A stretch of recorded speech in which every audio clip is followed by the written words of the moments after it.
Okay guys, so first thing you do, if you guys want to update your Xbox controller, you take off the battery.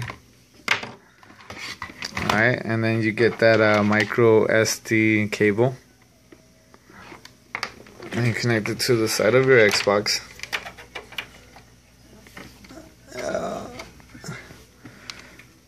Alright, and then you put it right here on top. Hold on, got better fingers. Here we go.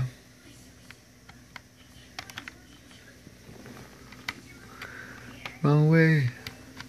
Alright. Then you turn on the controller.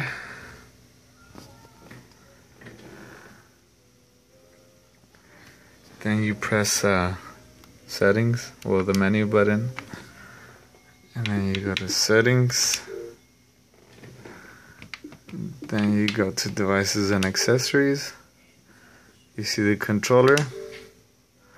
Also, you see over here to the right, you see an Xbox One chat headset. Watch. I recommend you do it with the headset plugged in. And mine said update available right here. But since I already updated it, I'm good. So this is the update they recommended because I told them I was having trouble with my controller not allowing me to use my headset at times. So yeah, thanks for watching.